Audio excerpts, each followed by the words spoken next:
Okay, well, hello everybody to the fourth Ellen McArthur 2022 lecture. My name is Simon Schretter. I'm a professor of history and public policy here, and I'm the acting chair of the well-endowed Ellen McArthur Fund because our hardworking chair is having a sabbatical. But he's so conscientious, he still turns up. We can't keep it all right. And Gareth will say a word at the end. I'd like to first of all thank Judith, Rob, and Hardip here, IT team, Nicole Sitol, who helped on earlier lectures, and Emmy Singleton, who is back in the History Faculty office as the team that supports these events. We've been, treated, I think, to a masterclass in why it is that economic history is such a fascinating subject, and what you can gain from bringing formal models together with difficult and extraordinary evidence. We started the whole series with a minute's silence for Tony Wrigley. And of course, Tony was also an absolute genius at using models to get a hell of a lot out of evidence that previous scholars had made absolutely nothing of, in his case, parish registers. Tony's 1987 Ellen McArthur lectures led to the Continuity, Chance and Change book, which of course introduces key concepts of the change from an organic to an advanced organic to an inorganic economy as being what you could see happening in terms of his analysis in terms of energy. And what Bob has done in the last four lectures, I think, is to go back into the pre-organic economy. We've covered, I think by my estimation so far, we've covered about 16,000 years. We've gone from 22,000 BCE with the Natufians through the PPNA and the PPNB, and then we arrived at Mesopotamia in the third lecture. And meanwhile, Bob has been also simultaneously cleverly entertaining us to going the other way in time with economic theorists. We've gone from Habakkuk and Domar back to Malthus, and finally today we're arriving at the beginning at Adam Smith. We're getting this kind of enormous extents of history and intellectual history side by side. Now, as a great student of Malthus and Smith, Tony would undoubtedly have approved of everything that we're hearing today. And we're all looking forward now to the final episode. So take it away, Bob.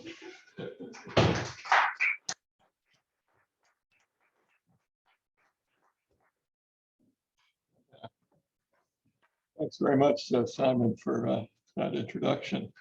Of course, in these lectures, I've been trying to give you food for thought, and I hope the food's been substantial enough that the calorie return rate makes this a worthwhile use of your time. Human behavioral ecology isn't usually seen as a twin of stand-up, but we do what we can. We can with what we've got. So today, we've reached Adam Smith, and we want to, he's going to be a guide, I hope a good guide through some of the things that have happened in Mesopotamia and the origins of Uruk and the Uruk civilization there. So here's how I approach it. I see the origins of the state as a historical problem. The first states in history emerged in Sumer in southern Mesopotamia in the sort of 3,500 to 3,000 BCE timeframe. So an obvious question is, why there, why then? Two questions. So how did they states emerge? What were the social processes? What were the first states like? So there's certainly a kind of tension here. So there's a lot of, coming from an economics, social science department background, all the people in that area in economics and political science that I've talked to about these things all see the first states simply as kleptocracies. And that's it. And I think this is not an adequate analysis of them. And so I want to juxtapose Smith and his views of what the functions of the state were, and to that view, which is, we're going to do this as over the course of the lecture and argue that there's a more nuanced and different approaches to this question. That's certainly possible. And there's another question that sort of lurks around here. Could we ever go back to a world without states? Because there's, I think here, I haven't really discussed this, but there's this sort of, for instance, recent book by Graeber and Wengrow on the beginnings of everything, in which they're anarchists. They don't really like states, and they don't really say we can go back to all be foragers, but this sort of seems to be the implicit message in the ideal, if you could do it. And they also think that social evolution is complete error. So reading the book so I don't agree with those things. And so that I have been influenced in that sense by reading the book, and it's sharpened ideas that I've had and been proposing to you. But this is something, like that does sort of lurk there, and certainly in the literature and in political issues related to this. So there's another sort of more specific historical problem, which is, why did the South, southern Mesopotamia, overtake northern Mesopotamia?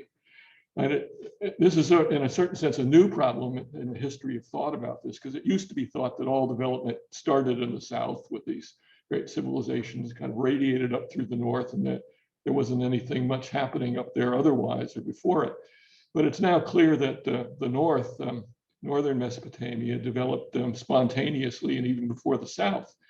And in the last lecture, I talked about what happened and why that happened, and so forth. So, but then in the fourth millennium, it all changes, and the South takes off and overtakes the North. So why do we have this shift in the center of economic dynamism from northern to southern Mesopotamia? So that's a question we want to address. So the plan is, first of all, I'm going to talk about some important features and questions, just sort of introductory material. And then I want to briefly talk about the South before the takeoff. And then I have a view about the agrarian basis of the Southern takeoff. So I want to develop that. And then political ramifications of this takeoff. What role is there for, what can we place on human agency in this process? And I have some ideas about that. And I want to develop those. And then I want to consider the commercial and manufacturing expansion that took place in the South and how this was related to the political changes that took place. I have to warn you that much of this is sort of speculative history. It's not real history, like based on evidence, but we'll talk about what we know and what we can surmise, perhaps, from what we know. And then is there a contradiction in the Uruk expansion that led to its end, and ultimately, well, in fairly short order, the rise of kings in a different political order in the third millennium in southern Mesopotamia. So before this Uruk takeoff, the Sumerian states were preceded by Ubaid development. So this period is like 6500 BC to 4000 BC in the south, in the south where it happens, and there is an expansion, a sort of spread of Ubaid culture into the north, which takes place in the last part of that period. So Eridu is one of the first, as it were, cities in the south.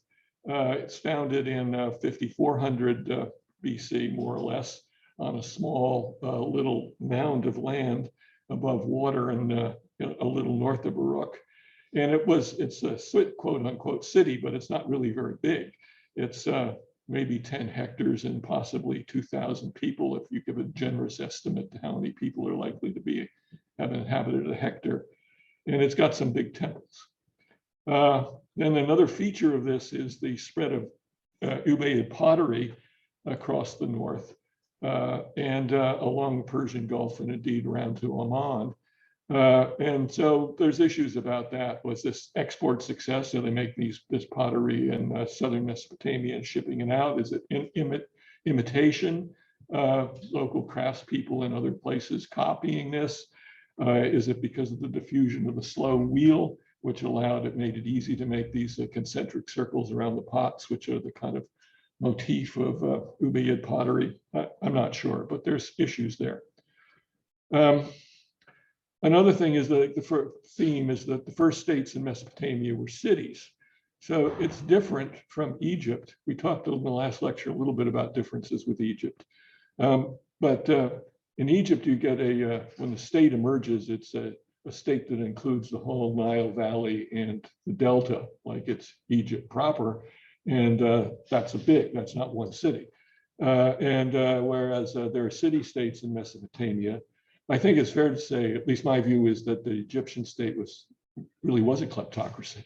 It's fundamentally exploitative, but that's not true, I don't think, of what happens in Mesopotamia. So there's three problems. One is, why did the cities grow in Sumer, southern Mesopotamia?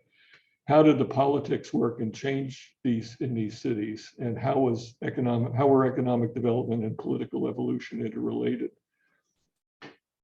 And then finally, another political question is, was there a crisis in the early third millennium that ended the Uruk expansion and led to the rise of kings? We'll take that up. So here's a few putative facts. The Sumerian urban takeoff was mainly an Uruk affair. That was the big city in the south. And these are estimates based on settled area of Tel Brak in the north, which is the largest city in northern Mesopotamia, and Uruk, the largest city in southern Mesopotamia. And so and these are estimates of population, but these are basically areas that were settled multiplied by, I think, 200 people per hectare. So it's a very weakly based estimate of the population. But in any event, if we look here at 4000 BCE, roughly the early Uruk period, Tel Brak has got 11,000 people and Uruk's got 14,000, so it's slightly ahead. You go to the middle Uruk period in 3400, shifted. Tel Brak's, both of them are bigger. Tel Brak's 26,000, Uruk's at 20. But then after that, when you go to 3100, Tel Brak's got a smaller population, and Uruk's kind of more than doubled, going up almost 2.5 times. And it continues growing into the third millennium, way bigger than Tel Brak. So this is sort of this example of how you get this shift from the north to the south, and momentum after the middle of the fourth millennium is in the south. There's also, of course, some other mid-sized cities in both of these regions, right? And as there's another phenomenon which is called the Uruk expansion. So as the population of Uruk explodes, there's small cities in the north that are also established, like Abu Kabira, Jebel Aruda, were in certain ways clones of Uruk. They have similar architecture and material culture. There's a question of what their exact relationship is to Uruk, right? There's some people call these colonies, which suggests, certain, there were political projects that went there, or they may be wholesaling points. I don't know there's a question about what the connection is. The political connection might be to Uruk, if there is one, or if there's only a trade connection, what it would be. But there is this spread of Uruk culture and imitation in the north. And it may be well related to the expansion of exports from Uruk to the north. And there's also smaller Uruk-style settlements in some existing northern towns as well. So a famous interpretation about all of this is Al-Ghazi's world systems interpretation, which sees this colonial expansion, sees this as a kind of colonial expansion and related to an expansion of trade, which is regarded as unequal exchange, in which the southern cities are exploiting the northern periphery And it's like, he has a whole theory about that. He's written books and many articles, and it's quite influential. And this is his view that trade was an unequal exchange in which the southern cities were exploiting the north is paralleled by arguments that the temple employees, for instance, in Uruk are being exploited by the upper classes in Uruk as well. So another point about all this is that immigration is central to the Sumerian takeoff, that population growth in southern Mesopotamia was more rapid than the natural increase in the population. So there must have been people moving in from somewhere else. It also looks like the population of Sumerian and northern Samaria and northern Mesopotamia, that the cities were declining. We already saw that Tel Brak's population appeared to be declining, but this is a kind of more general phenomenon. And so it looks like there's population declines in the north and population expansion in the south. So people may be moving from the north to the south. So this is a kind of migration link that connects the two regions. Now, for this to happen, unless it's all like raids and slavery and people being forcibly moved, which I don't think it was, if this is voluntary movement, then it must be that the jobs, as it were, in the south, they had to be attractive enough to make it worthwhile for people to want to go there and take them up. And so this, to the degree that this is happening, this limits the possibilities of exploitation of labor in the south. It can't be exploited so much that people don't want to go to the south if moving to the south is voluntary. So here's Sumer before the takeoff. So there's a map here, which is from Al-Ghazi's book. And the important thing is that much of the land is wet. It's either underwater or it's seasonally underwater marshland. So to begin with, so these are the modern, so here's Baghdad, and this is the modern course of the Tigris River down there. And but back in the day, 4000 BC, that's not where it was. And this is the modern course of the Euphrates, and they go down here and they meet up there, and then they together the Shatt al-Arab goes into the Persian Gulf, somewhere down here off the map a little bit. And at this point, in this reconstruction, all that joining together of the two rivers and going off to the Gulf is underwater, because the shoreline of the Gulf is way inland at that point. So that's one aspect of it being wet. But the other thing is that the two rivers kind of meet up here in the vicinity of Baghdad and then meander around down here to the Gulf, separating here and joining up there, and generally not having a particularly stable course. This is because I'll show you, well, a picture of a site shortly that makes this clear, but the land is virtually flat. And so there's no natural course for the river. So they move very readily across the landscape. And that's an important feature. Also, it turns out it's sort of, by and large, so the rivers, both rivers start in Anatolia. And when the snows in the mountains there melt in the spring, there's a big runoff down the rivers, and it takes a lot of sediment with it. But then when it hits the plain, the lower Mesopotamian plain here around the vicinity of Baghdad, it's suddenly very flat, and the rivers slow down, and the sediment settles out. And so over time, this accumulates so that the rivers are contained by banks around them, and that are very high. And indeed, the base of the river is above the level of the plain. So that means, of course, that if you have some big event which breaks through the riverbanks, it can flood vast areas and you can have big disasters. But also it means the river can then change course and establish its course somewhere else. So this is the kind of geological background. It also appears to be the case that in like the 5th millennium, there's heavy snowfall in Anatolia, and heavy runoffs. So there's a lot of fresh water coming down here, and that makes the whole area very marshy around the cities. So very famous archaeologist Adams, who did survey work in Mesopotamia in the 1960s, wrote a book called Heartland of Cities. And Jennifer Purnell, who wrote a dissertation under him, and made a lot of mileage out of the wet nature of the environment, called it the marshland of cities, which I thought was a wonderful dissertation title.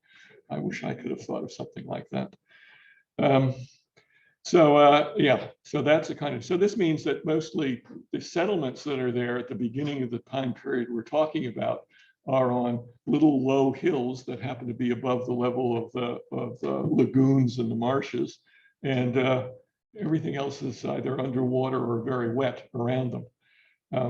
And so there's not very many people there, and the people that are there are living mainly on like aquatic or marsh type foods. So my view is they probably didn't grow a lot of grain. There may have been dates on palm trees growing on levees along the courses of the rivers. There certainly were later. There's undoubtedly lots of birds, seafood, fish, and for what it's worth, in later mythology, the gods eat fish. So this may reflect what the conditions were at the beginning of their culture when these stories were formulated. Dried fish becomes the rook export. And I think there's lots of reeds growing, and I have been exploring the calorie return rate to eating reeds, and it depends on the season. But at the end of the summer, when things have over the course of the summer, when there's a lot of photosynthesis happening, a lot of sugars accumulated in the rhizomes of these reeds, and so by the end of the summer, they're really good sources of food. But then the plants consume this over the winter. So at certain times, you can get food off them. And then there's animals. They eat lots of sheep, and there seems to have been sheep on pastures in the marshes. So that's the story. So the next issue is how do things change? So there's an agrarian basis, I think, and it starts with climate change again, and our geological change, and that's that by the middle of the fourth millennium, like 3500 BC, that time frame, the land is drying out. The Persian Gulf is lower, the flow of water down the Tigris and Euphrates is less, and everything dries out. Of course, today it's all completely arid, and needs irrigation for anything to grow. So this condition emerges in the middle of the fourth millennium. So this means you can no longer eat fish easily or count on Phragmites reeds to eat, and you've got to get food some other way. So the food system has to be redesigned, and grain has to be grown, and irrigation has to be created in order for the grain to grow, because it's going to be too dry otherwise once the water's gone. So this is, in certain senses, this is easy. You can build, because the rivers are contained by these high banks, and indeed are above the level of the plain. You can run little canals off the top of the banks and run water down into the fields around them. So that's surely the way it started. And these canals could indeed, in principle, have been made by kind of, as it were, local groups of people. Small groups could do this. But there's limitations to that from an efficiency point of view. The returns to building small scale irrigation by local groups are limited. So it's like this. A large scale irrigation system is more efficient and will irrigate a much larger area. So any irrigation system has got to have some what are called headworks, where the water is taken off the canal. And it is a danger to just go and dig a ditch and start running water off the top of the canal, because the more water runs out, the more you're going to erode away the bank of the canal, and you could have a big flood. So these headworks typically are much more substantial constructions with the stone and stuff to prevent that. So if you start off with a small headworks and a small main canal that's then irrigates a small amount of land, it's hard to expand the system because then you've got to build a whole new headworks and a whole bigger canal. And so it's more effective and more efficient to start with a large system and do a big area. So there are some efficient, and that gets beyond the means of small groups of people doing it on their own. And a state could perform a useful function in doing that kind of larger scale construction. So it makes sense as a state function. So we can sort of see the shift from aquatic resources to grain by looking at tools used in the city of Abu Salabik. So I'm thinking of a paper by Nancy Benko. So sickles, if you're going to have, well, you need sickles. Sickles to harvest grain, but also sickles if you're going to harvest reeds. So sickles could be made either from fired clay, like as a pottery product, and there are lots of sickles were made like that. And that's a local product. You use local clay and they can make it on the site and so forth. Or they can be made with imported flints. And so that's a picture you've seen before of you have a wooden holder like that and flint stuck in it with bitumen, and you can make sickles along those lines. So studies of the wear patterns on these flint blades. So there's both kinds of sickles are found on this site. And the flint blades, you can study them microscopically, and they show that shows that they were used to harvest grain. So the flint sickles were for grain. The clay blades, fired clay blades, could be used for harvesting aquatic plants and reeds. The clay blades turn out to be most abundant early in the Ubaid period and early in Middle Uruk periods. That's before 3400 BC. And the flint blades predominate after 3400 BC. So this suggests that there's this transition from aquatic plants to grain that takes place around the middle of the 4th millennium, which ties in with the land all becoming drier. So I think that's what's going on. And this is a picture of the site, and you can see that it's very flat and it's very arid. As it is today, there's little white bits of salt from salination and previous uses of the land. This is a good approximation to what location economists call a flat featureless plain. And that's what it looks like today. So, but irrigated agriculture in southern Mesopotamia was a highly productive system. It's in fact was more productive than rain-fed agriculture on the Jazeera. So, and the implication of this is going to be that the non-farm sector could have been almost 50% larger relative to the farm sector in the South than it was in the North. And this allows the South to outperform the North economically, politically, and socially. So superior agriculture, I propose as a major reason that the South overtook the North. And so we can put numbers on this with a kind of model of farm productivity that we've been carrying along from lecture 1. And so I do this here. So we can just begin by looking at return rates, calories per hour of work over the whole year. And so I got here, that's foraging, the light blue line. That's wild seed that's being foraged. That's just the same as it always was back in the Natufian times. This is flood recession agriculture, the dark blue line. Then we've got wadis and rain-fed agriculture. And the brown is doing it with hoes, and the yellow is doing it with plows on those. And then here's irrigated agriculture in the South. That's what's new in this diagram. And that's just done with plows. So you do see that the plow doesn't do very much to the return rate on the wadis or the rain-fed agriculture.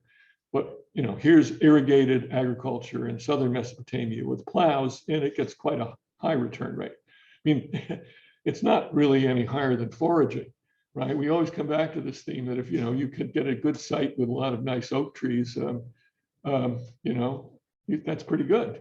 You may be better off doing that than anything else, but there's not very many of those sites. So most people are going to be down here doing something else.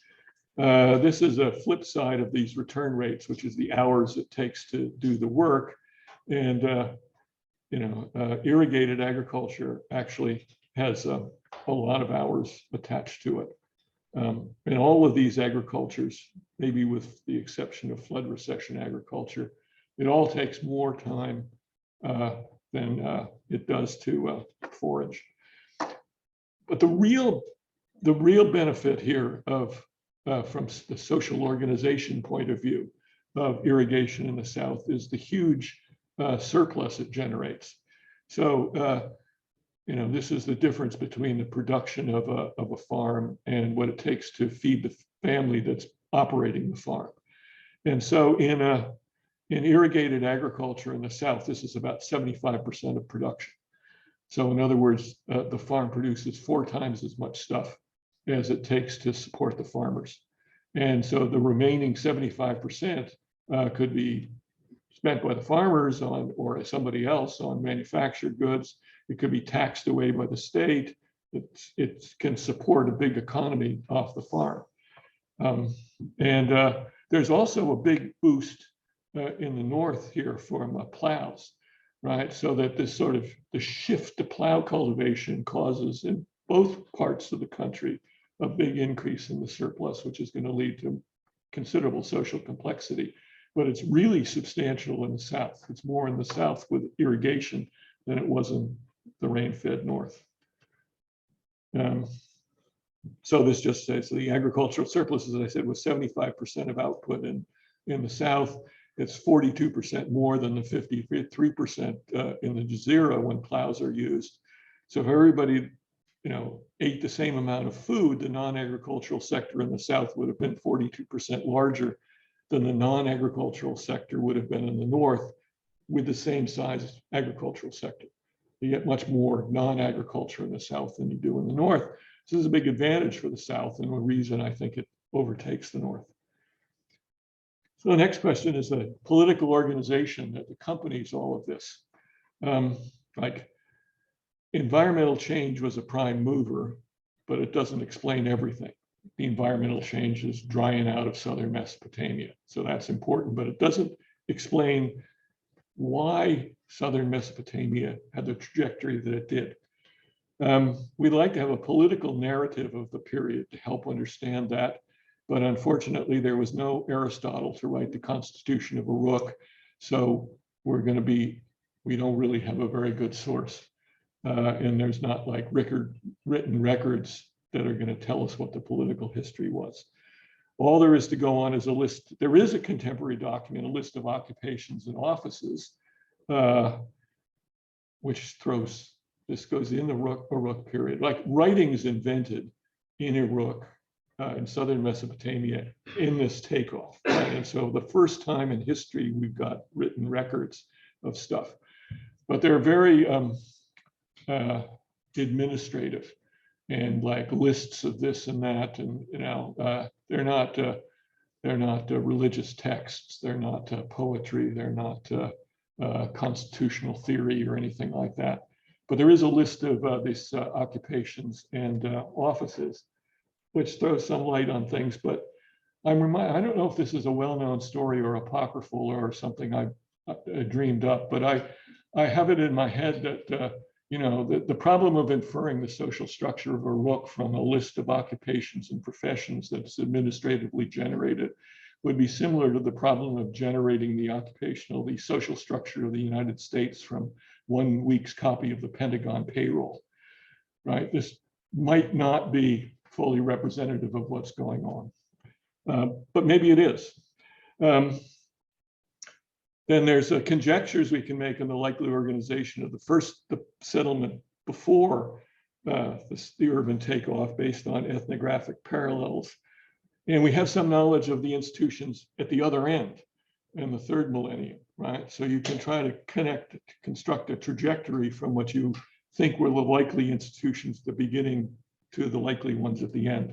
So that's what I mean. Writing history is a kind of interpolating amongst this information and not an exact science. So health warning, the next slides are conjectured history. This is not real history. well, we begin with an observation that men or people make their own history, but they do not make it as they please. They do not make it under self-selected circumstances. So in this case, there's these environmental constraints, there's technological opportunities, there's already existing political and social institutions, all of which affect what's going to happen. So these circumstances created a set of opportunities, but did not imply a single choice. And in my view of what happened, Urukians, I guess I can call the people of Uruk Urukians, they made two crucial decisions that led to civilization. So they didn't have to make these decisions. And if they made other decisions, the world would be different.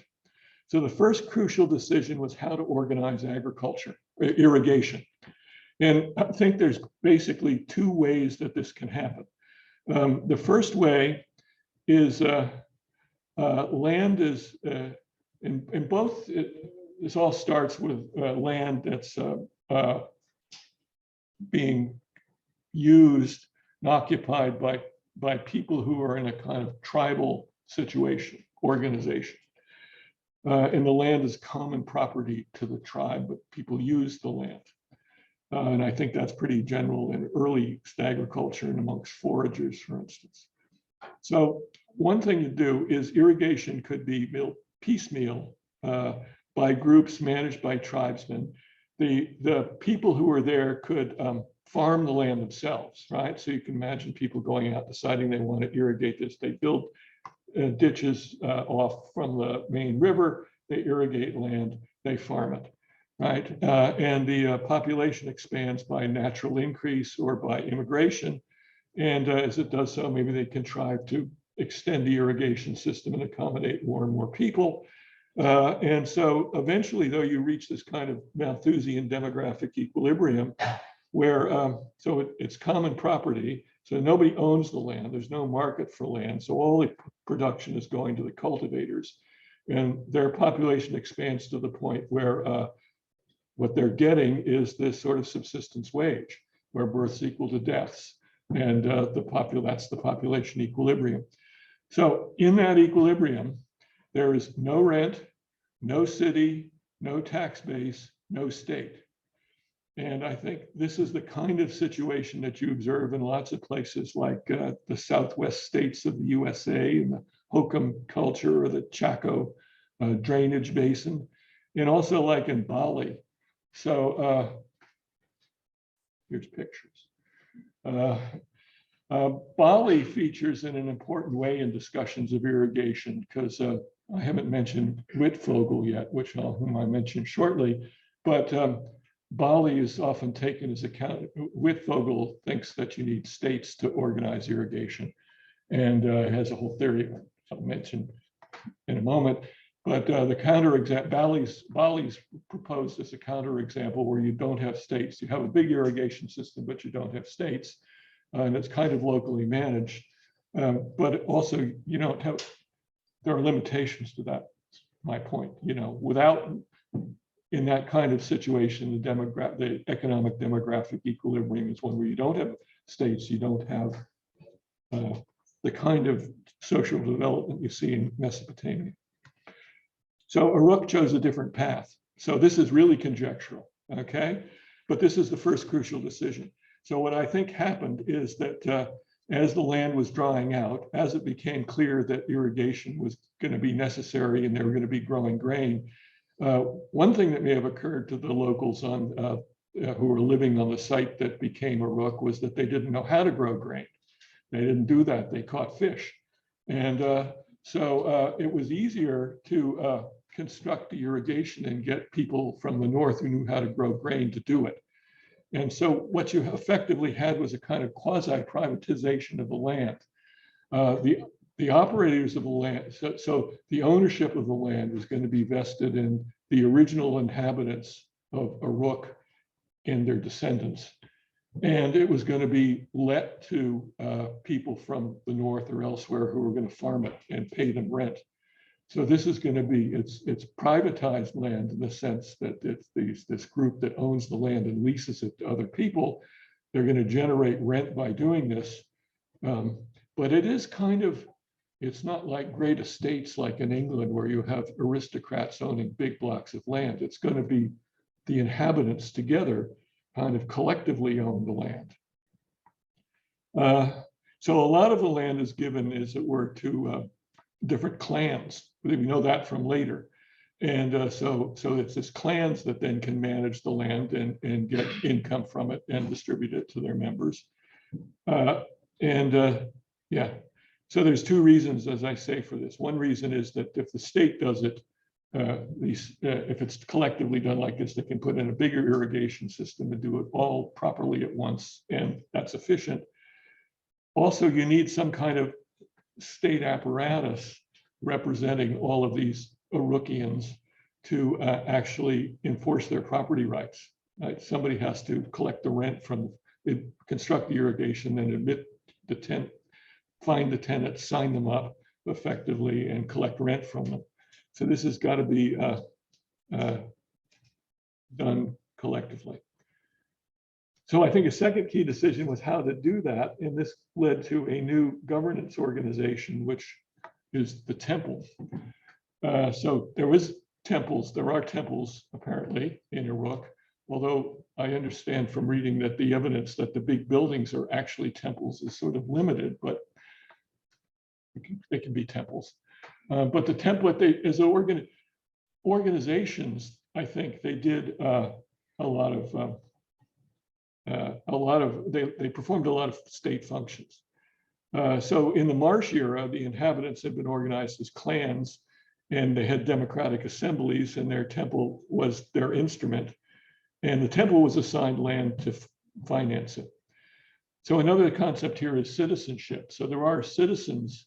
So citizenship in Uruk could be popular assemblies in later parts, history of Uruk could confer citizenship on foreigners. So there was a category of citizenship.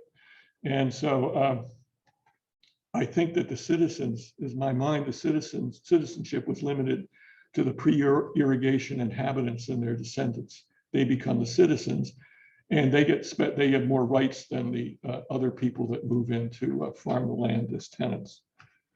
So the temple's responsibilities included the military.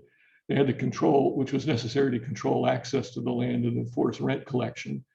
The temple also provided jobs for citizens in the military and the bureaucracy. So it distributes income to the citizens who are the original inhabitants and their descendants, and it does it by providing them with jobs. This, of course, immediately leapt to my mind, given that I spend a lot of time in the UAE, since that's exactly the way the UAE functions, right? It gets the state, which is the sheikh of the big tribe, has ownership of the oil as part of the common property resources of the tribe, and all tribesmen have a claim on the income from the oil. So it all goes to the sheikh in the first instance, who's of course very rich, but then it's distributed amongst all the citizens as jobs. So they all work for the public sector and get paid a lot. And the definition of a citizen in the UAE is someone who's can trace their origins to someone who lived there before the discovery of oil. So my mind is that that's how it works. So you get all these scribes because you've got to generate all this work for all these people, right? Temple also distributed goods and food equitably among the Urukhians, erected large facilities for collective meetings, built monumental architecture as a symbol of the new order, and perhaps to provide jobs and consumer goods, they started manufacturing. So the temple, as I see it, is an organization that acts like a development corporation owned by the citizens of Uruk. And my ethnographic parallels are classical Athens and the UAE, appropriately, with appropriate choices. So now we get to Adam Smith, who's the guide here. This is at least anchored in a text. So in The Wealth of Nations, Smith specified three functions of the state. One was military for defense. The second was a legal system to dispense justice to all. And the third was public works. So I think that Uruk's temple state performed these three functions. So here, actually, I disagree with Graeber and Wengrow, who never quite get around to, who actually refused to define what a state is. But when you carefully read the sentences that they wrote, they say that pre-dynastic Uruk was not a state. You only have a real state in Sumer when you have real kings, and everything else was not a state, which I don't think is right. So that's one of my points here, is that I think this the Uruk state, as I've described it, functioned as a state because it performs Adam Smith's three functions. So the first function, military for defense. In fact, the Uruk military may have been used aggressively to build their colonial system. So they certainly had a military which would defend them and defend the property interests of the Urukians, and also maybe enter the north. What about the second function? The second duty of the sovereign, that of protecting as far as possible every member of the society from the injustice or oppression of every other member of it, or the duty of establishing an exact administration of justice. So I don't think there's evidence that the rule of law did function in Sumer. So the people that are going to be mostly protected are the citizens, right? Not necessarily everybody else, but amongst them, but other people too, actually. So judicial recourse was available even to humble people, and written records were used as evidence. There are no real examples. There are no examples of this from the Uruk period we're talking about, but later there are examples of this. So this is a court case from Van de Meerp about a slave who claim their freedom and go to court and get their freedom sustained because they have a record of a manumission from their owner. So they were able to assert this and have it enforced in a court. So the rule of law is only surprising, I think, if we view the state as a kleptocracy exploiting the population, whereas the temple state, I'm suggesting that it lasted in Uruk from 3500 to 3100, was the creation of the original inhabitants to manage their common affairs, and so it was it functioned in their interests.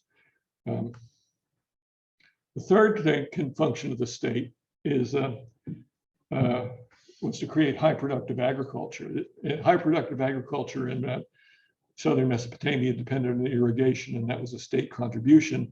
As Adam Smith says, the third and last duty of the sovereign or commonwealth is that of erecting and maintaining those public institutions and those public works, which, though they may be in the highest degree advantageous to a great society, are, however, of such a nature that the profit could never repay the expense to any individual or small number of individuals, in which it therefore cannot be expected that any individual or small number of individuals should erect or maintain. And a large-scale irrigation system fits that, that description, and that's indeed becomes a state function then in southern Mesopotamia. So like one of the reasons that it's an oversimplification to say that the state is simply a kleptocracy is because it's providing all this essential input for the society to exist, right? So there may be, indeed probably was, a conflict of interest, a class conflict between the Urukians, as I've described them, who are the owners and get the rent off irrigated agriculture, and the immigrants who are cultivating the land, right? Because if the rent of the immigrants is raised, if the rent of the cultivators is raised, it benefits the Urukians, but it's to the disadvantage of the farmers. And so there is a conflict of interest there. But it's a conflict that's tempered by the fact that each of the parties needs the other. Like the Urukian state can't exist without the immigrant farmers cultivating the land. And the cultivators can't exist without the state providing them with water from irrigation. And so, yes, there's a class conflict between them, but it's a contained class conflict. So anyway, theorists starting with Marx and Engels have linked Asian states to irrigation. I'm not going to read this quote. Wittfogel's Oriental despotism is a modern retelling that has been highly controversial. But my point is that the high productivity of irrigated agriculture gave an even bigger boost to the South in terms of state capacity. Oh, this is a new point.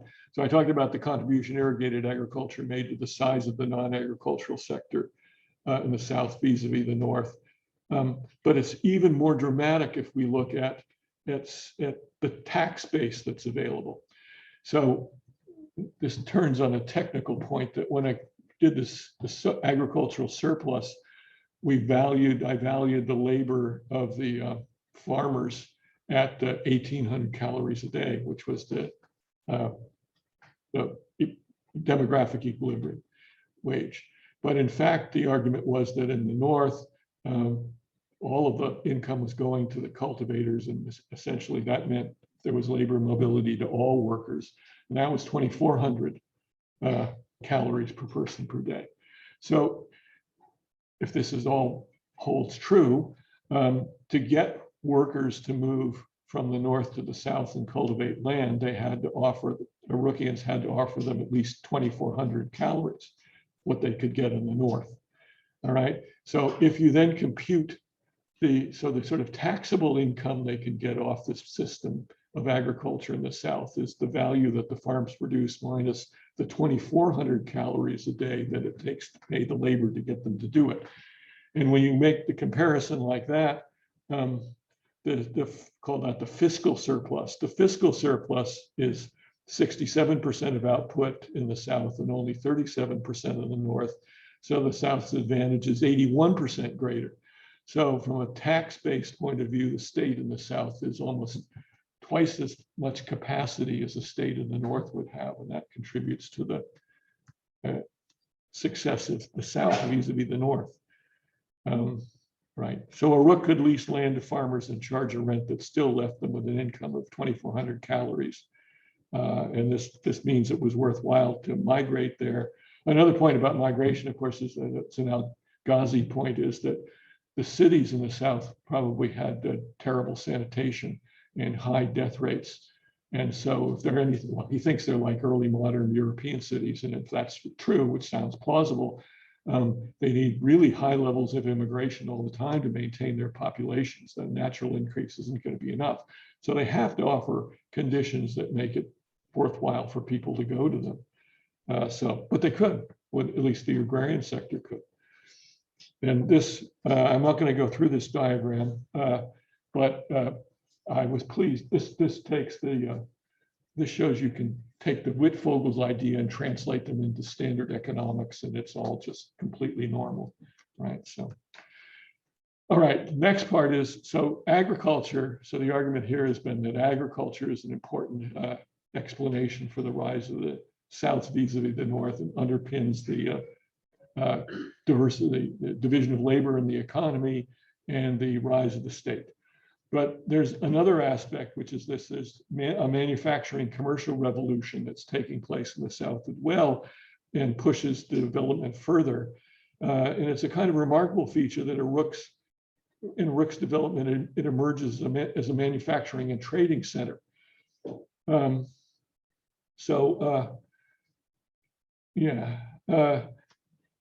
It's, you know, in the Al-Ghazi view, this is seen as an example of unequal exchange, where the Uruk somehow forces trades on Jazeera towns in which the latter accepted cloth, pottery, and food from Uruk in exchange for the raw materials that Uruk lacked, like metal, stone, and timber. But here we come back to Adam Smith again. I think he gives us a more fruitful point of departure in this respect. We've already discussed his views on the function of the state, but he has well-known views on trade and manufacturing, productivity, and the standard of living. And indeed, the title of his second chapter is The Division of Labor is Limited by the Extent of the Market. It's an early chapter, not the second. And that's a guiding idea. So this is an idea that's is distinct from the physiocratic idea that the division of labor is limited by the productivity of agriculture. So how is the division of labor limited by the extent of the market? When this is used by economic historians, if you want to say that something like Smithian growth has happened, you have to have something occur to kick it off. And that's usually improvements in transportation.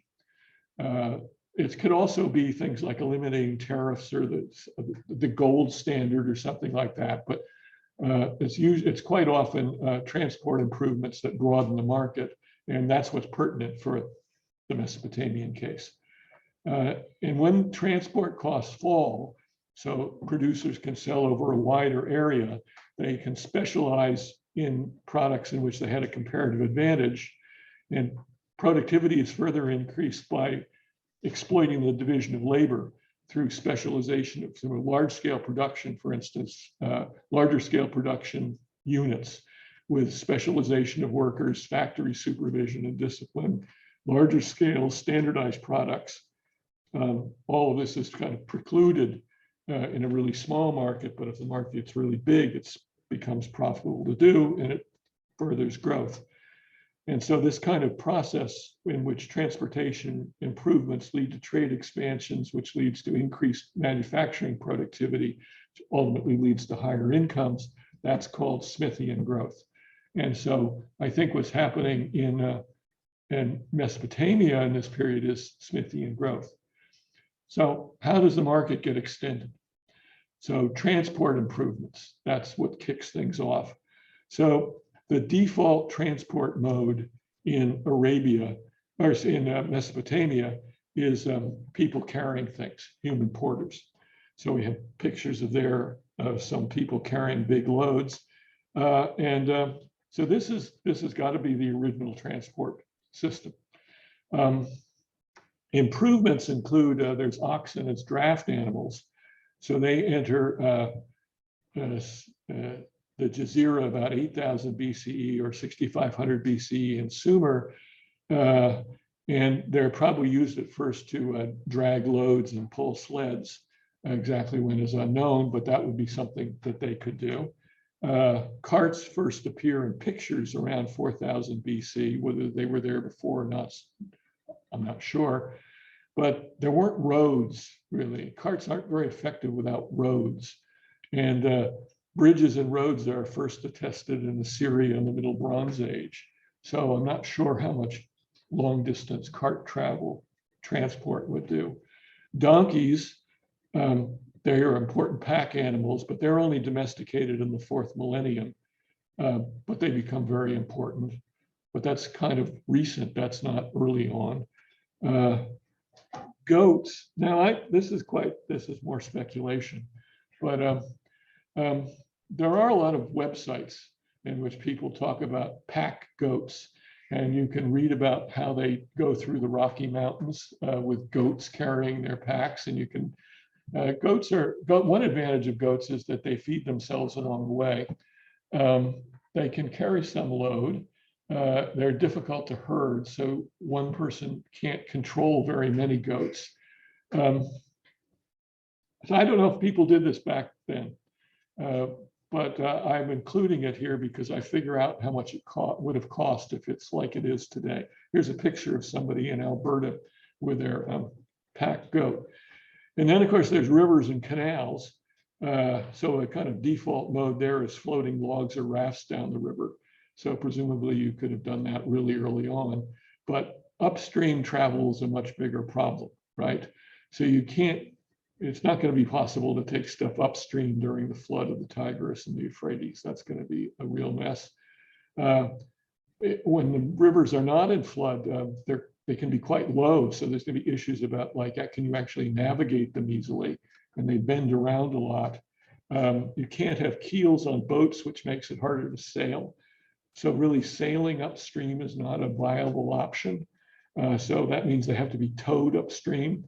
And so the effectiveness of towing things upstream depends in part on whether there's a tow path and how that works vis-a-vis the river, how straight the river is. So there's a lot of issues about that. Boats, there is evidence of boats, but not much before 5300 BCE. But then there's a fair number of models of boats appear here and there around Mesopotamia. That comes in, but boats are going to be mostly useful. Well, they can be used, they can always go downstream, but you're going to have to pull them upstream. Canals, the first artificial canals are in the 5600 to 5000 BC period. And those are like for irrigation. Those are not like anything else. And they're in north of Baghdad. Mari is interesting. So Mari is a city that's founded on the Euphrates about 3000 BCE. And they build a canal to improve navigation on the river on the Euphrates. So it goes like 120 kilometers from the site of Mari to the Kabir River. And so that's a kind of a significant improvement in transport that would have benefited Uruk. So what does all this mean in terms of like the cost of shipping stuff? So I did try to work out the cost of shipping freight by all these different transport modes. And this is in terms of liters of barley per kilogram kilometer of shipment. And so people carrying stuff is the most expensive thing. That's 0.024 liters per kilogram kilometer. That's always available. Pack goats are a lot better. So I commend the pack goat to people in the Chalcolithic at 0.016 liters per kilogram kilometer. Pack donkeys are a little bit better. That's widely used, right? There's lots of pack donkeys later, but they're not that much better than pack goats. So I wonder about the goat option. But far and away, the best thing is ships. So they're down at 0.001 liters of barley per kilogram kilometer. So that would have been, as these things become available, this cuts the cost of shipping, which expands the markets in Mesopotamia and would underpin division of labor and Smithian growth. So Uruk anyway did grow by, it's also called export-led growth. They imported raw materials from the north, copper, timber, and stone, but they exported textiles, pottery, and food. Textiles seem to have been produced in temples and large workshops. The product they were producing was wool cloth, which is a new product. Most textiles have previously been linen. And so I wondered, why are they doing this? And how come they can do this? And does Uruk really have a comparative advantage in making wool cloth? And maybe they do because of the marshes that are around the region. So these are pastures for sheep. And so they're probably undoubtedly more nutritious pastures than the steppe in the north, right? And so that better fed sheep may produce more and better wool in the Uruk region than was the case in northern Mesopotamia. It's a bit, as I see it, a bit like, the Cotswolds. You get these big sheep in the late Middle Ages, which have really long wool. And it's partly because, it's such good grazing. And so I think about the marshes around southern Mesopotamia being really good grazing for sheep, and that may have underpinned their comparative advantage in wool textile production. Okay. I think that there's some evidence that Uruk managed this economic boom equitably. In many respects, like the society appears to be fairly egalitarian, at least amongst the citizens. There's a general lack of ostentation. There's the famous beveled rim bowl, which you see a picture of there, which is often interpreted as a ration bowl for grain for exploited workers.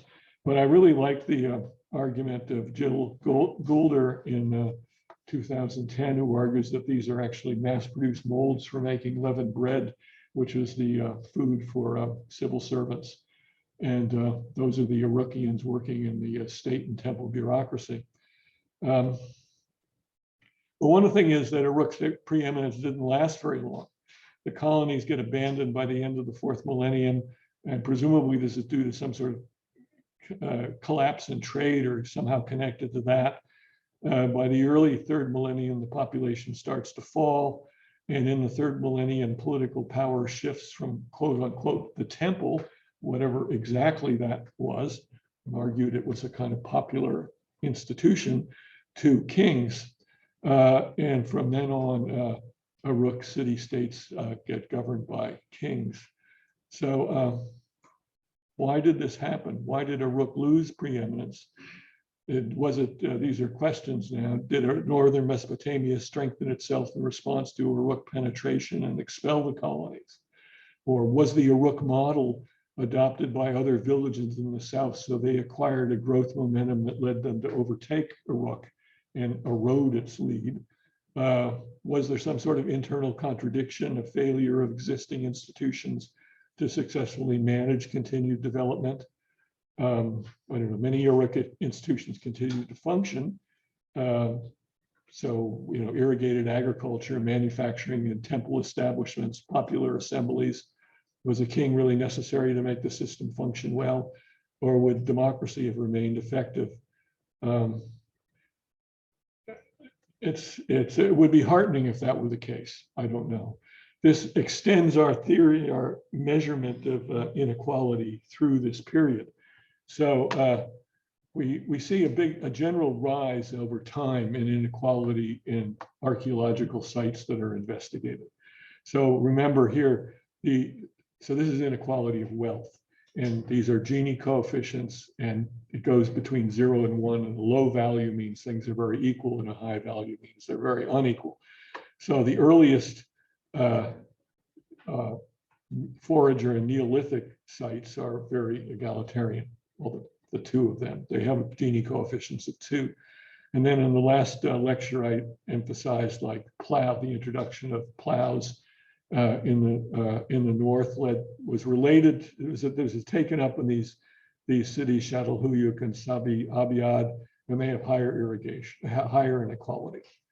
And for whatever it's worth and however we interpret it, Eridu, so that's the Ubaid city in the south, which is not doing plow agriculture because it's all wet. It's got a similar level of inequality. So I'm not quite sure what to make of that. It's like that. But these levels of inequality are really low compared to what happens later. So we've got much higher levels of inequality in some northern places where they have plows and trade. And then in other Sumerian cities and in Egypt, one of these points is in Egypt, it's like that. So plows, irrigation, and trade are related to 0.7 as a Gini coefficient on wealth inequality is getting pretty high by world standards today, right? This is substantial. So, so what have we learned through all of this? One thing I've argued is that society did evolve from simple beginnings to states. At the end of the last ice age, people were mobile foragers. Foraging implied common property. Common property in Malthusian demography implied everybody was at subsistence. With everybody at subsistence, there could be no inequality. And with everybody at subsistence, starvation was a real risk, and sharing food was the least cost form of insurance. So you have societies with that characteristic. This equilibrium was destabilized by climate improvement. The pathway varied, but the upshot was the cultivation of wild seed and the herding of wild animals. The mechanism remains obscure, but this led to domestic plants and animals. Permanent settlement accompanied domestication. The import of high productivity agriculture led to long-lasting, if not equilibrium, increases in income, as in the Jazeera, the Mississippi Valley, and Southeast Asia. Incomes above subsistence led to vast increases in populations in those regions. Learning and experimentation in such an environment led to animal-driven plows, which created even greater surpluses. And the results included manufacturing towns, an incentive to privatize land, landed aristocracy, states, and war. Many people chose to ignore the opportunities offered by the new technologies, right? I mean, not everybody did it. Like foraging was always a good deal if you could do it. But their choices didn't matter in the long run flow of history insofar as social evolution was concerned, because the higher incomes of the new technologies meant that the populations using them grew faster than the rest and became the predominant part of society. So population dynamics provide the momentum that propels social evolution. And that means that it doesn't matter if people made non-progressive choices, which they did. So evolution became irreversible since forager technology could never support the populations created by agriculture. There's no going back, or as Milton told us, the world was all before them, where to choose their place of rest, and Providence their guide. They hand in hand with wandering steps and slow through Eden took their solitary way, eventually reaching Cambridge. Thank you.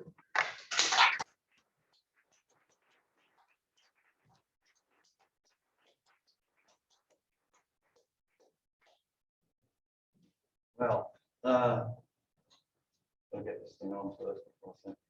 Bob, thank you very much for yet another extraordinary lecture, taking us through time and space. And of course, Adam Smith and his compeers, conjectural history, you're in a very, a very illustrious kind of group there. That's what he and all his compatriots were involved in the Scottish Enlightenment. So, so while people are collecting their thoughts, the question that I pose to you is that you've presented us with large amounts of time and changes, and you've emphasized that with the social evolution idea that things take their time and experiments happen, sometimes they don't work, etc. And that's part of a kind of explanatory mechanism for the kinds of ideas you've been offering us and so on.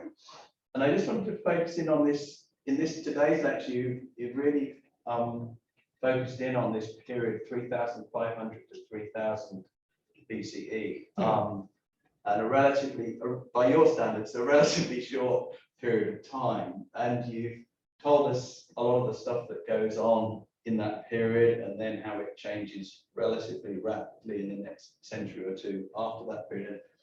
And I'm just wondering whether, and it may be just that it's not there in the archaeological record, but to what extent is a kind of an alternate, you've been kind of telling us a lot about the Pacific arts of commerce and trade and so on.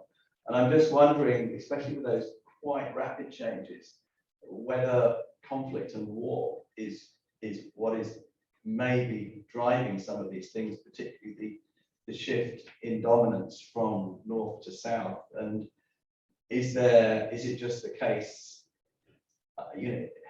can this be, I guess it would be easy to prove that there was war because archaeologists might find great mass graves and things like this. It may be less easy to prove there wasn't war just because there's an absence of evidence. But I just wondered what your thoughts were about conflict in this period, and whether that enters into the record. Well, I think there is conflict. There's certainly a war involving the city of Hamilcar, and afterwards it appears to be a lot of Uruk kind of cultural influences there. So there's some speculation, at least, whether this was an Uruk war, right? Which would be an example of conflict that might be part of the story. And there's certainly apparently a civil war in Tel Brak, which may well be related to rising inequalities. There's not, so I don't know about the South. There's not war, but something goes wrong in Uruk, right? Like it's got this big takeoff and things seem to be going well, and then it all sort of stops and the city stops growing and it gets smaller and it loses its preeminence. And it, I wonder whether there is some, the sort of the model I sketched out between citizens who were descendants of the original inhabitants, who may have been sort of equitable amongst themselves, but they were running the show, and they have all these immigrant farmers and their descendants. By the time you go through several centuries of this, so you've got descendants of the original inhabitants bossing around the descendants of the immigrants. How stable a situation is that actually? And was there kind of tensions there that undermined, fundamentally undermined the system? Is it the case that eventually a king emerges because by 2800 BCE or 2700 BCE, you find that the people who are the citizens or the descendants of the original inhabitants are kind of drones feasting on the income that's coming in through the temple, and the people that are actually doing all the work are not citizens, and you'd be better off realigning your political base for the people that actually do the work and produce the wealth rather than the people that write the accounts. That would be a contradiction in the archaeologists out there who know some little nuggets of evidence that escaped your eagle eye. We've got the question at the back here from Cristiano and then one from Augusta.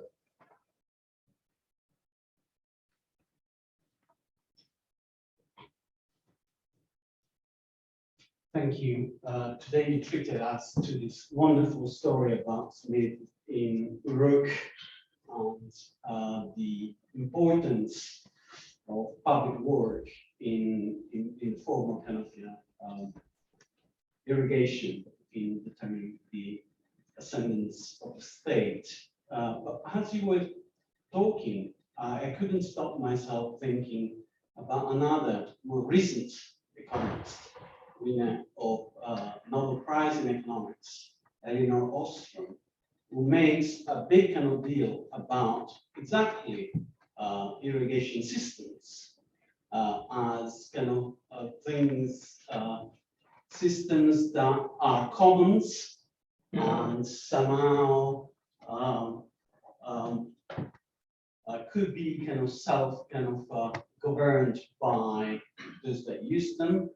And somehow I was thinking, kind of while you were telling us kind of your story, why is it necessary to have kind of this separation between a class of kind of civil servants, whatever you want to call them, kind of people that form the states, the citizens, and then the immigrants? Couldn't they just kind of be at the same time farmers that use land laborers from the north?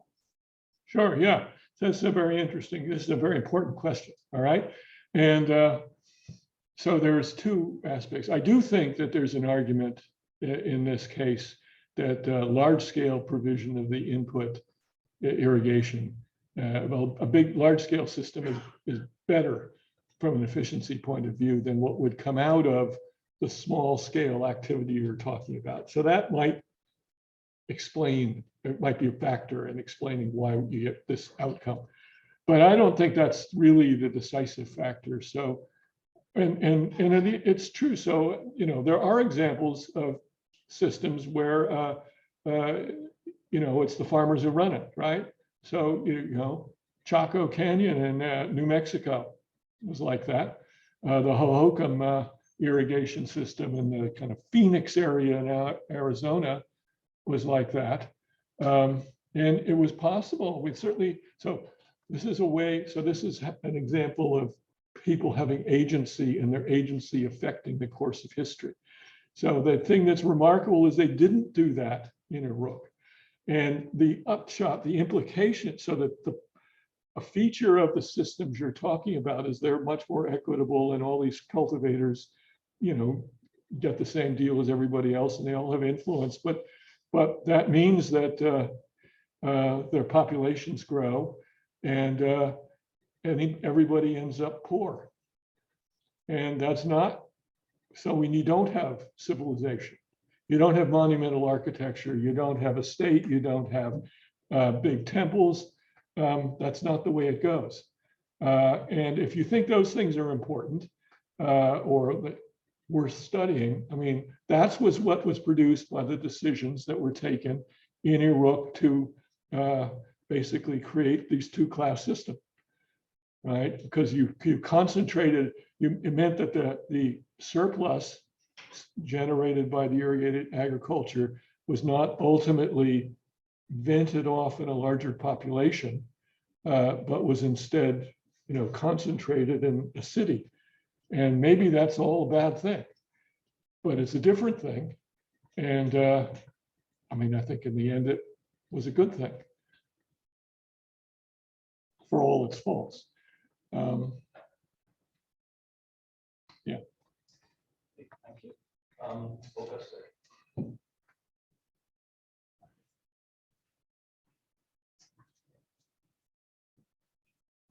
Thank you. Another really interesting lecture. If I just answer Simon's question Yeah. About the warfare, there are a few episodic, clearly there were episodes of warfare and conflict. And that work itself, there are a number of things like the soldier seals that you showed with people doing harvesting and waiting for rain and so on.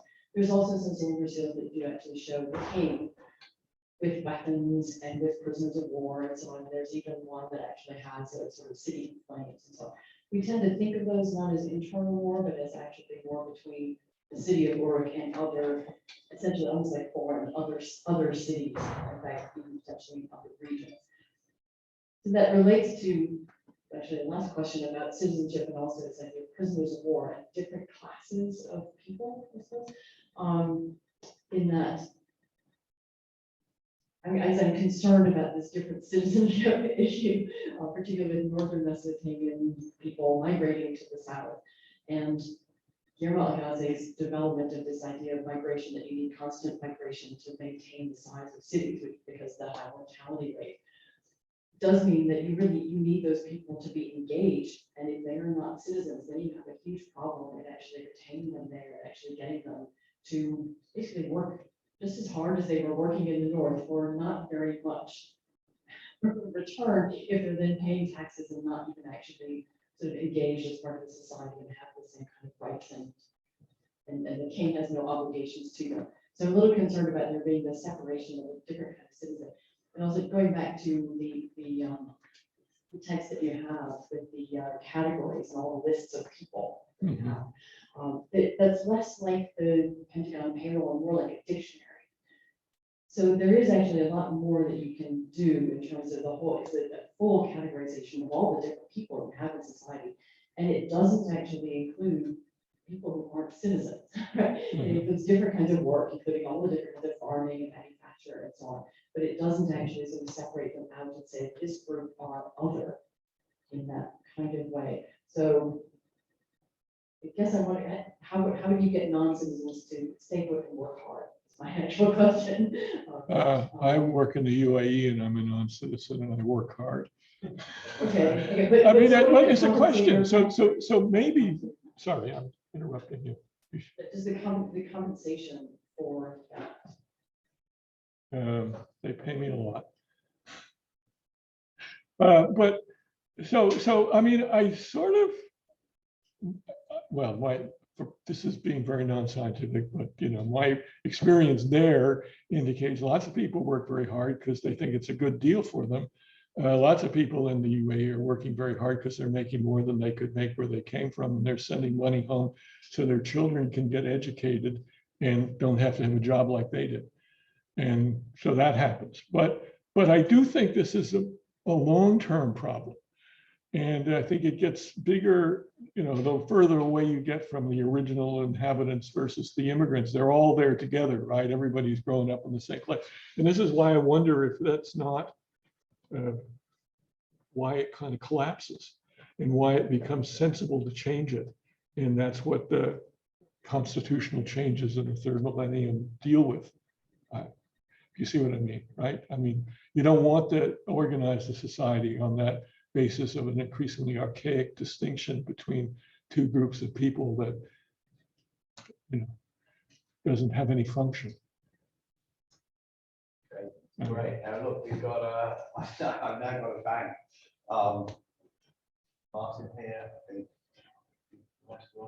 No, right. Okay, I've got a smaller bank. I've got Graham, Martin, gentleman behind us, not quite sure, and gentleman here. So, Graham, you go first.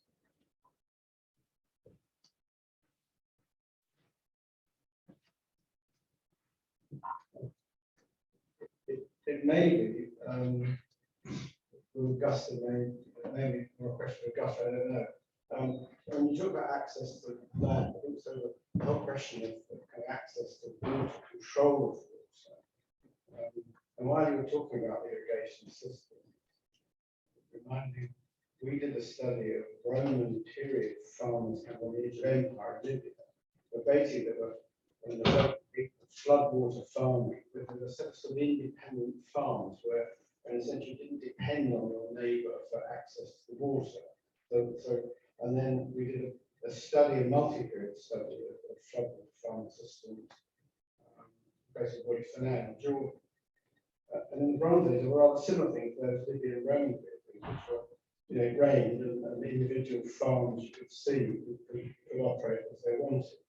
By the Nabatean period, pre-Roman, we see bigger farms, but they're still basically dealing with sort of sheep water, where again they can operate more or less as independent entities. In the Roman period, this place was one of the centres for copper and lead mining of the Eastern Roman Empire, a massive workforce, loads of slaves. The whole thing was then managed as one irrigation system, and we could tell when it rained, the water would go down those channels, and you can see there were sluices and places where you have people to operate to make sure that the water was taken off with controls and take it all off, so there's enough water went down the hill. So the next system, well, I just don't know. I've never seen yet in Mesopotamia. I've seen quite a lot of speculation and sort of people trying to work out how these systems work. But there still seems to me an awful lot to learn about that, degrees of independence, collaboration, coercion.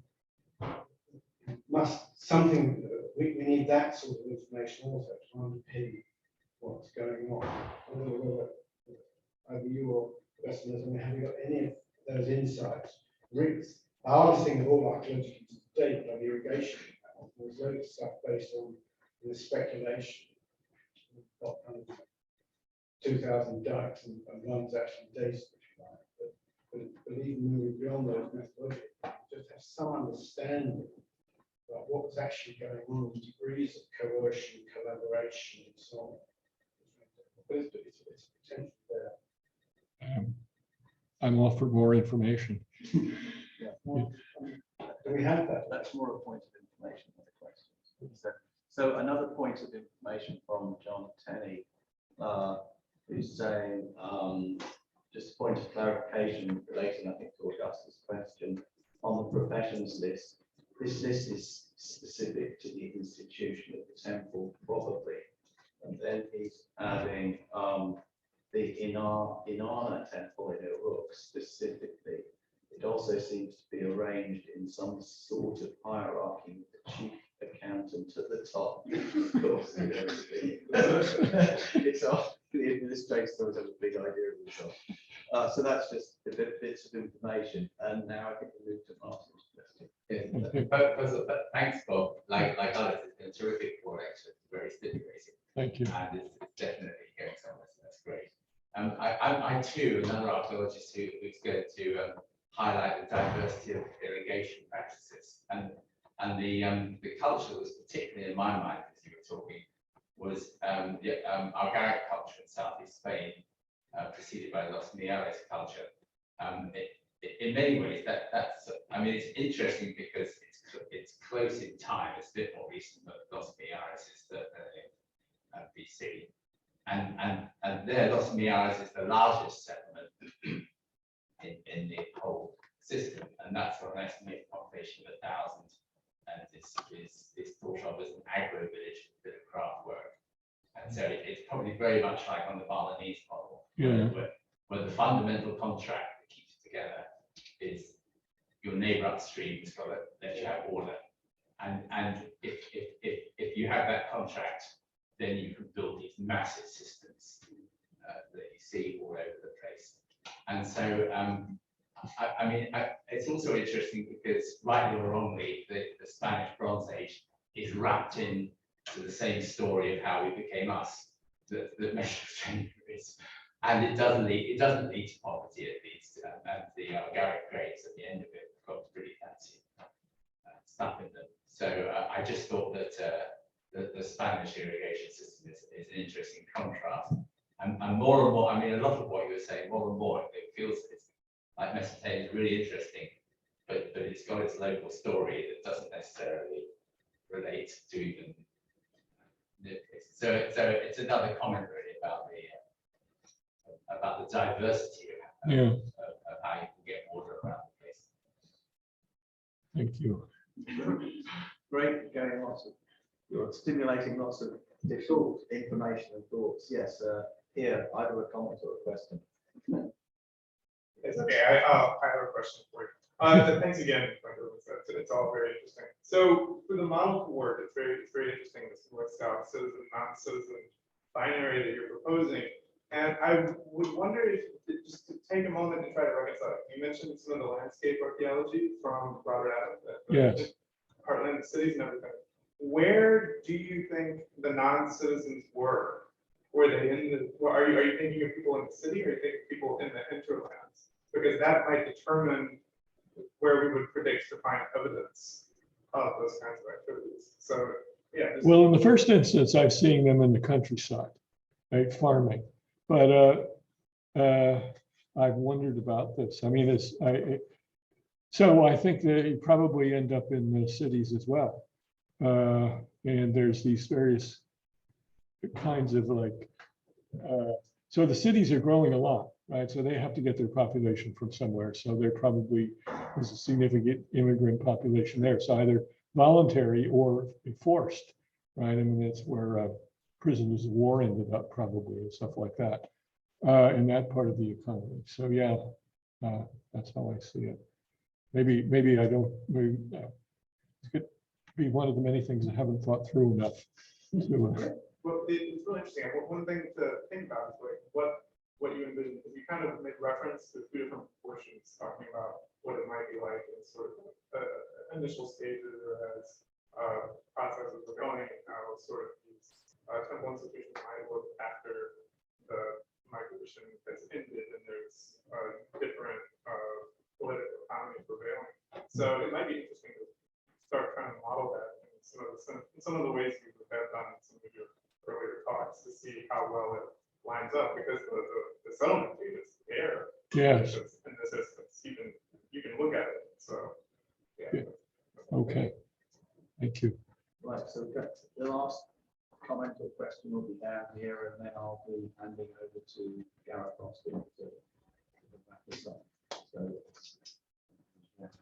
I would just say that actually, I mean, I'm part of a group that's digitized all the Adams material, and we've got GIS models of Mesopotamia with every river and canal and settlement in it from, I think it's like 4000 BCE to 1200 AD, and can look at the effect of river shifts on the locations of new canal activity and all sorts of things like that. So you do see a very active state responding to problems that emerge.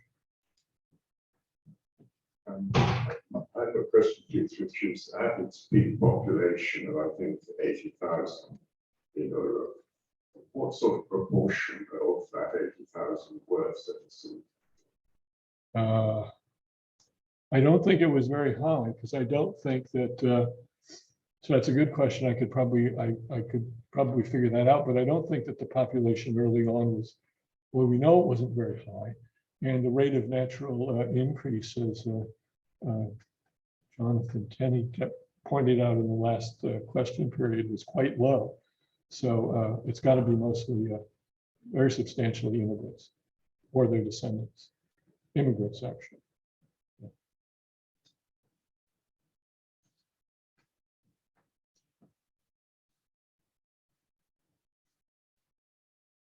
I'll work on that one. Okay, thank you very much. Let me also thank Simon for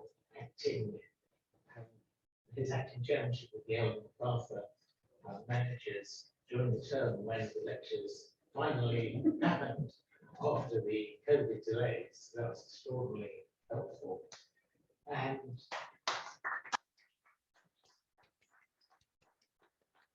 congratulate you, Bob, on bringing together, you know, historians and archaeologists in a way that I've certainly not seen in my career before. And Dr. Topworth is something really to talk about. And thank you very much to the archaeologists who came. And it's great that they kept on coming rather than walking off the first one. So you must be doing something right. Thank you. I also loved coming to your lectures themselves, the way that you go about systematically trying to find a way of counting absolutely accurately. And there could be further possibilities that will explore counting even more things. So there's something quantitative just where one might on the face of it have thought they would only be speculation. These are quantitative speculation as well as qualitative speculation. But above all, thank you so much for working through these ideas over a series of 4 lectures, so that we've been able to see your reasoning as you apply ideas familiar to economic historians from other contexts, see how they work out in this context, which most of us, the non-archaeologists, certainly don't think about very often, if at all. So may I propose the oral equivalent of a voter's thanks for coming here and giving us these extremely stimulating lectures.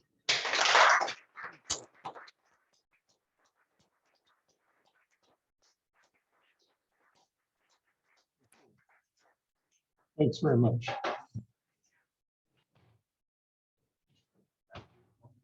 He was afraid. What's